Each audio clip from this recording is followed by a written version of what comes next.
Hello students, आज इस video में हम एक टॉपिक कवर करने जा रहे हैं जिसका नाम है इलास्टिसिटी ऑफ डिमांड। ठीक है, elasticity of demand and degrees of elasticity of demand. इस वीडियो में मैं आपको इसकी कॉन्सेप्चुअल क्लियरिटी दूंगी एंड एग्जाम में कैसे क्वेश्चन आएंगे, कैसे आपको अटेम्प्ट करना है, वो आपको एंड में मैं बताऊंगी। आपको बेसिकली कॉन्सेप्ट को कैच करना है, जितना मैं बताऊंगी उतना ही है ये, इससे ज़्यादा कुछ नहीं है। न्यूमेरिकल वाला पार्ट है वो मैं नेक्स्ट वीडियो में कराऊंगी। अभी मैं इसमें सिर्फ elasticity and degrees of elasticity cover करूंगी। ठीक है, आई होप आप लोगों को क्लियर हो जाएगा इस वीडियो को एंड तक देखने के बाद। चलिए स्टार्ट करते हैं। सबसे पहले हम बात करते हैं इलास्टिसिटी की। इलास्टिसिटी का मतलब क्या होता है? इलास्टिसिटी का मतलब होता है चेंज, कि कोई चीज़ कितना इलास्टिक है, कोई चीज़ कितना चेंज हो पा रहा है, कोई चीज़ अपने आप में कितना चेंज ला पा रहा है। इलास्टिसिटी ऑफ डिमांड, डिमांड में कितना चेंज आ रहा है, उसको हम बोलते हैं इलास्टिसिटी ऑफ डिमांड। ठीक है, अब सिंपली आपने ये समझना है कि जो डिमांड है वो चेंज होता है, बहुत सारे फैक्टर्स उसको अफेक्ट करते हैं। Price of related good, price of commodity itself, और वेदर, फैशन, ये सारी चीज़ें आपने पढ़ी हैं पहले डिमांड वाले चैप्टर में, कि ये फैक्टर्स हैं जो डिमांड को अफेक्ट करते हैं। इनमें हमने ये पढ़ा था कि ये जो डिमांड है ये इन फैक्टर से अफेक्ट होता है, डिमांड चेंज होती है, या तो बढ़ती है या कम होती है। लेकिन डिमांड में चेंज कितना आ रहा है, डिमांड में चेंज कितना आ रहा है, उसको हम लोग इलास्टिसिटी ऑफ डिमांड से फाइंड आउट करते हैं। इसके जो न्यूमेरिकल्स वगैरह है उससे हम फाइंड आउट करते हैं। सिंपली इलास्टिसिटी ऑफ डिमांड आपको ये बताएगा कि डिमांड चेंज हुई है, कितनी चेंज हुई है, ये आपको ये इलास्टिसिटी ऑफ डिमांड बताएगा। चेंज हुई है पता है, हुई है, कितनी हुई है, इलास्टिसिटी ऑफ डिमांड बताएगा। चलो एक मीनिंग के साथ हम लोग स्टार्ट कर रहे हैं कि इलास्टिसिटी ऑफ डिमांड की मीनिंग क्या होती है। सबसे पहले हम स्टार्ट कर रहे हैं।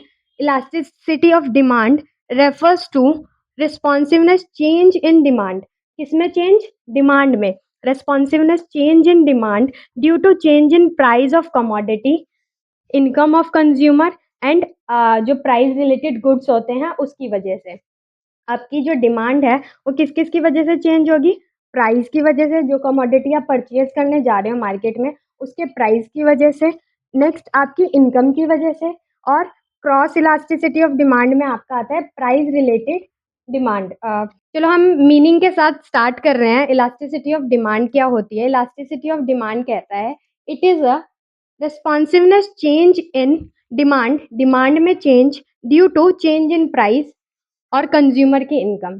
प्राइस में चेंज आया तो डिमांड चेंज होगी, कंज्यूमर की इनकम में चेंज आया तो डिमांड चेंज होगी। अब इसके तीन टाइप्स हैं। क्या है? तीन टाइप्स है, कि ये तीन टाइप्स में आपकी जो डिमांड है वो चेंज हो रही है। सबसे पहले है price elasticity of demand. Price elasticity of demand क्या कहता है आपका, कि जो आपकी डिमांड है वो चेंज हो रही है due to change in price, change in price. Price की वजह से आपकी जो डिमांड है वो क्या हो रही है? चेंज हो रही है। इसको हम बोलेंगे प्राइस इलास्टिसिटी ऑफ डिमांड। ठीक है, यहाँ पे आपकी जो डेफिनेशन होगी वो ऐसे होगी। Price elasticity of demand refers to responsiveness change in demand due to change in price of commodity. खत्म। ठीक है, ये है price elasticity of demand. Next है आपका income elasticity of demand. Income elasticity of demand क्या कहता है, कि वही सेम चीज़, कि डिमांड आपकी क्या हो रही है? चेंज हो रही है। डिमांड आपकी चेंज हो रही है ड्यू टू चेंज इन, इस डेल को चेंज बोलते हैं, आपको पता होगा, इकोनॉमिक्स के स्टूडेंट हो अभी तक, पता चल गया होगा। ठीक है, change in income of consumer, income of consumer. ठीक है, आपकी इनकम चेंज हो रही है तो आप अपनी डिमांड को कैसे चेंज करोगे, उसको बोलते हैं इनकम इलास्टिसिटी ऑफ डिमांड। इसकी डेफिनेशन को आप कैसे लिखोगे? Income elasticity of demand refers to responsiveness change in demand due to change in income of consumer. इतना ही। ठीक है, क्रॉस इलास्टिसिटी ऑफ डिमांड पे हम आते हैं। क्रॉस इलास्टिसिटी ऑफ डिमांड क्या कहता है? ये चेंज आता है प्राइस ऑफ रिलेटेड गुड। जो आपके रिलेटेड गुड्स होते हैं ना, जिसमें आपने पढ़ा था substitute goods and complementary good, दो दो गुड्स पढ़े थे। एक पढ़ा होगा सब्स्टिट्यूट गुड, सब्स्टिट्यूट गुड, दूसरा आपने पढ़ा था कॉम्प्लीमेंट्री गुड। इसकी वजह से भी आपकी डिमांड जो है वो चेंज होती है। सब्स्टिट्यूट गुड्स क्या होते हैं? एक गुड की जगह पे मैं दूसरा यूज़ कर सकूँ, सब्स्टिट्यूट कर सकूँ। जैसे कोक एंड पेप्सी का एग्ज़ाम्पल है कि अगर मेरे को मार्केट में कोक नहीं मिल रहा है तो मैं पेप्सी पे शिफ्ट हो जाऊँगी, या कोक महँगी हो गई है तो मैं पेप्सी को खरीदने लगूँगी। ठीक है? ये क्या हुआ? कोक महँगी हुई, मैंने पेप्सी पे अपनी डिमांड को शिफ्ट कर दिया। तो ये जो चेंज आया है, ये जो सब्स्टिट्यूट किया है मैंने अपने डिमांड को, उसको बोलते हैं क्रॉस इलास्टिसिटी ऑफ डिमांड। ठीक है? कॉम्प्लीमेंट्री गुड्स क्या होते हैं? जो एक सिंगल वांट को 2 गुड्स मिलके सैटिस्फाई करते हैं। एक सिंगल वांट को 2 गुड्स मिलके सैटिस्फाई करते हैं, वो होते हैं कॉम्प्लीमेंट्री गुड।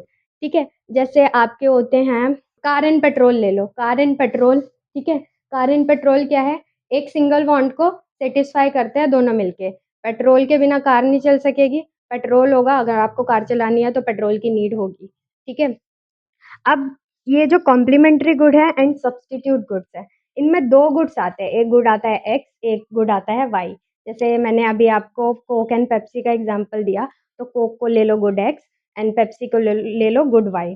तो एक्स के प्राइस में चेंज आने की वजह से, एक्स के प्राइस में चेंज आने की वजह से वाई के डिमांड में जो चेंज आया है, वाई की डिमांड में जो चेंज आया है, गुड एक्स के प्राइस में चेंज आने की वजह से वाई की डिमांड में जो चेंज आया है, उसको हम बोलते हैं क्रॉस इलास्टिसिटी ऑफ डिमांड। ठीक है? ओके, नेक्स्ट हम लोग स्टार्ट कर रहे हैं डिग्रीज ऑफ इलास्टिसिटी।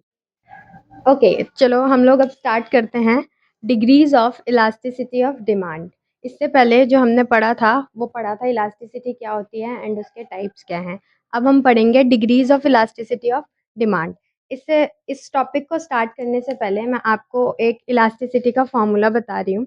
वो होता है percentage change in demand upon percentage change in price. ठीक है? जो चेंज डिमांड में आया है परसेंटेज परसेंट में कन्वर्ट करने के बाद, ठीक है? जो चेंज डिमांड में आया है उसको आपने कन्वर्ट किया परसेंटेज में, और जो चेंज प्राइस में आया है उसको कन्वर्ट किया परसेंटेज में। इनका जो रेशियो होता है वो आपको फाइंड करके देता है इलास्टिसिटी ऑफ डिमांड। ठीक है? इससे आप फाइंड कर लेते हो कि कितना चेंज आया है डिमांड में due to change in price. किसके कंपैरिजन में हम निकाल रहे हैं इलास्टिसिटी? प्राइस के उससे, कि प्राइस में चेंज आने की वजह से डिमांड में क्या चेंज आई है, उसको हम बोलते हैं इलास्टिसिटी ऑफ डिमांड। अब डिग्रीज ऑफ इलास्टिसिटी पे आते हैं। इसमें मैं कंपैरेटिवली एनालाइज करके आपको पढ़ाऊंगी। ये 5 डिग्रीज हैं, पांचों को एक दूसरे से कंपेयर करके बताऊंगी कि कौन सी डिग्रीज क्या है और कैसे यूज़ में आती हैं और क्या मीनिंग है। और अगर एग्ज़ाम में आपका कभी कंपैरेटिवली एनालाइज डिफरेंस बिटवीन आ गया तो वो आप अच्छे से अटेम्प्ट कर पाओ। तो सबसे पहले स्टार्ट करते हैं परफेक्टली इलास्टिक डिमांड से। Perfectly elastic demand, perfectly elastic मतलब परफेक्टली चेंज हो सकती है, कितना भी चेंज हो सकती है, उसमें जो चेंज आ रहा है वो अच्छा खासा आ रहा है। ये परफेक्टली इलास्टिक डिमांड में जब हम प्राइस की बात करते हैं तो इस केस में प्राइस जो होता है वो कांस्टेंट रहता है। ठीक है? इस केस में परफेक्टली इलास्टिक डिमांड में जो प्राइस होता है वो कांस्टेंट होता है, और एक कांस्टेंट प्राइस पे आपकी जो डिमांड है वो चेंज हो रही है। ठीक है? कांस्टेंट प्राइस पे जो डिमांड है वो चेंज हो रही है। अब देखो प्राइस कांस्टेंट है और डिमांड बढ़ रही है। इस केस में जो आपका इलास्टिसिटी ऑफ डिमांड होता है उसका कर्व जो है, डिमांड कर्व है, वो पैरेलल टू एक्स एक्सिस होता है। इसको हम बोलते हैं parallel to X axis. Okay, parallel to X axis. ये जो एक्स एक्सिस है यहाँ पे डिमांड होता है, यहाँ पे प्राइस होता है, इसके पैरेलल आपका इसका कर्व बनता है। अब ये जो परफेक्टली इलास्टिक डिमांड है इसके कंपैरिजन में मैं आपको पढ़ाऊंगी perfectly inelastic demand. Perfectly inelastic demand क्या होता है?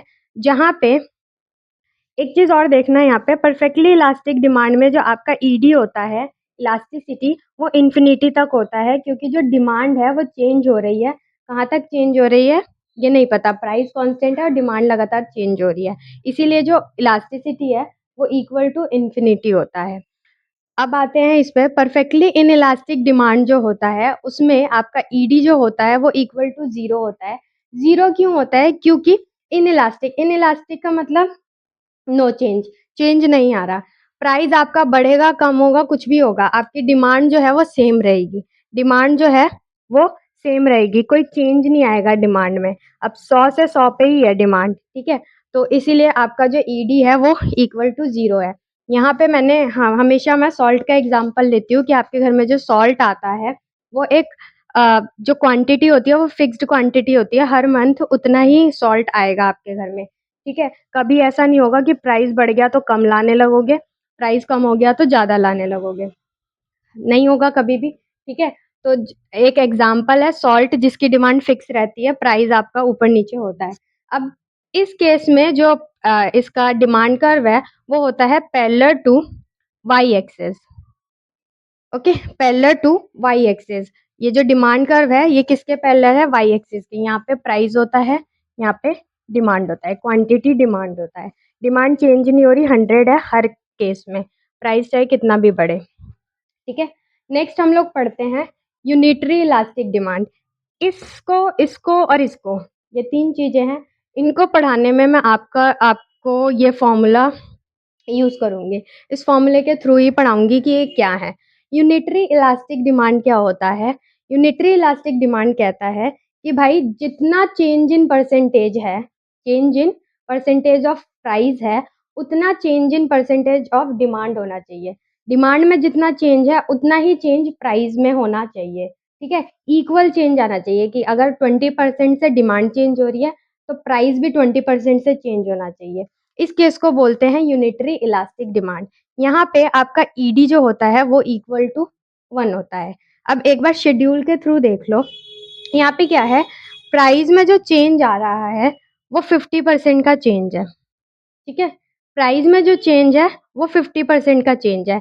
प्राइस 50% से बढ़ रहा है, इधर डिमांड 50% से क्या हो गई? कम हो गई। प्राइस 50% से बढ़ रहा है, डिमांड 50% से कम हो गई। अगर मैं इस फॉर्मूले में पुट करूँ तो चेंज इन डिमांड कितना है? 50%। चेंज इन प्राइस कितना है? 50%। अगर मैं इसको सॉल्व करूँ तो 1 आएगा, ईडी इक्वल टू 1 होता है, ठीक है? नेक्स्ट है रिलेटिवली इलास्टिक डिमांड। एक चीज़ और देख लो, इसका कर्व, यूनिटरी इलास्टिक डिमांड का कर्व जो होता है वो ऐसा होता है। इसको हम लोग बोलते हैं रेक्टेंगुलर रेक्टेंगुलर हाइपरबोला, ठीक है? यहाँ पे आपका percentage change in demand equal होता है परसेंटेज चेंज इन प्राइस के, ठीक है? ये चीज़ ध्यान रखना। नेक्स्ट आपका है रिलेटिवली इलास्टिक डिमांड। इसको आप लोग मोर इलास्टिक भी बोलोगे, कहीं कहीं आपको मोर इलास्टिक डिमांड भी लिखा हुआ आएगा तो कंफ्यूज मत होना। रिलेटिवली इलास्टिक डिमांड ये क्या कहता है कि भाई प्राइस में 50% का चेंज है, ठीक है? डिमांड में देखो 60% का चेंज आ रहा है ना, डिमांड में कितने का आ रहा है?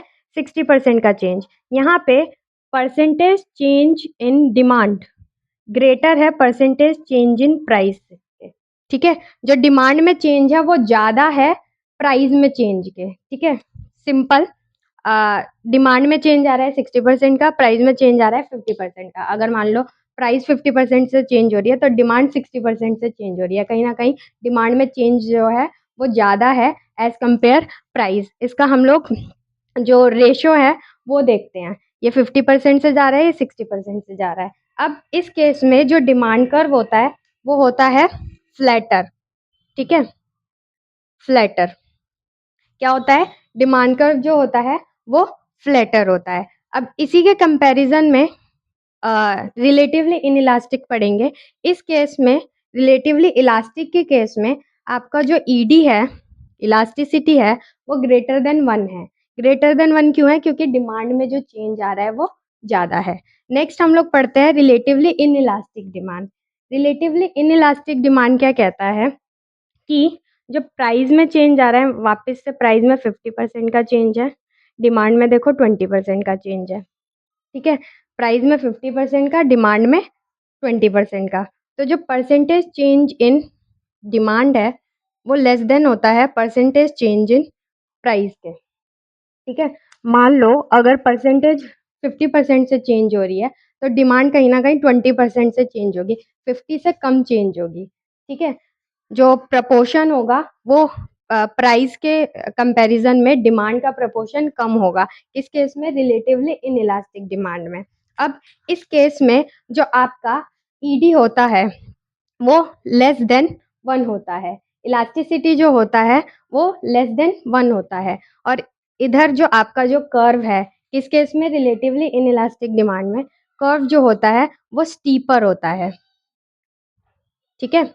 स्टीपर होता है। ध्यान रखना ये कर्व फ्लैटर है, मतलब फ्लैटर कुछ ऐसा है जिस पे से आप पानी डालोगे तो थोड़ा धीरे गिरेगा एज़ कंपेयर स्टीपर। स्टीपर से पानी आपका ज़्यादा तेज़ी से गिरेगा। तो ये स्टीपर होता है, ये फ्लैटर होता है। ये वाला कर्व परफेक्टली इलास्टिक, पूरा अच्छी खासी इसमें डिमांड चेंज हो रही है। ये पैरेलल टू एक्स एक्सिस होता है। ये रेक्टेंगुलर हाइपरबोला होता है, unitary elastic and perfectly inelastic आपका पैरेलल टू वाई एक्सिस होता है। होप आप लोगों को सब कुछ समझ आया होगा एंड इसमें कंपैरेटिवली एनालाइज जो आता है वो ऐसे आएगा कि distinguish between perfectly elastic demand and perfectly inelastic demand. ठीक है? Distinguish between relatively elastic demand and relatively inelastic demand. इसको हम लोग लेस इलास्टिक भी बोलते हैं। ठीक है? दूसरा नाम है लेस इलास्टिक डिमांड। अब इसको आप लिखोगे कैसे कि एग्ज़ाम में मीनिंग कैसे लिखोगे? अगर मैं यूनिटरी इलास्टिक का बताऊँ तो लिखोगे when percentage change in demand is equal to percentage change in price, this situation is known as unitary elastic demand and here our ED elasticity is equal to 1। Then आप schedule बनाओगे, diagram बनाओगे, खत्म। इस वाले case में क्या लिखोगे कि when percentage change in demand, when percentage change in demand is greater than percentage change in price, then this situation is known as relatively elastic demand। ठीक है? इसको आप दूसरा नाम भी लिख सकते हो, it is also known as more elastic demand. फिर शेड्यूल एंड डायग्राम। इस वाले केस में सेम लिख लोगे, percentage change in demand is less than percentage change in price and उसके बाद आप लोग क्या करोगे, यहाँ पे बताओगे ईडी जो है वो आपका लेस देन 1 है, शेड्यूल एंड डायग्राम। ऐसे ही इस वाले को परफेक्टली इलास्टिक डिमांड को कैसे लिखोगे कि प्राइस जो है वो वेरी कर रहा है, डिमांड कांस्टेंट है। प्राइस अलग-अलग है, डिमांड कांस्टेंट है और फिर वही शेड्यूल एंड डायग्राम। ये वाला जो केस है परफेक्टली इलास्टिक डिमांड में, आप क्या लिखोगे कि कांस्टेंट प्राइस पे जो डिमांड है, कांस्टेंट प्राइस पे जो डिमांड है, क्या कह रही हूँ मैं? कांस्टेंट प्राइस पे जो डिमांड है वो अलग-अलग है, बढ़ रही है डिमांड। ठीक है? जो डिमांड है वो वेरी कर रही है। इस केस को हम लोग क्या बोलते हैं? Perfectly elastic demand. होप आप लोगों को सब कुछ समझ आया होगा एंड नेक्स्ट क्लास में मैं ट्राई करूँगी कुछ न्यूमेरिकल आपको करा दूँ। Thank you for watching.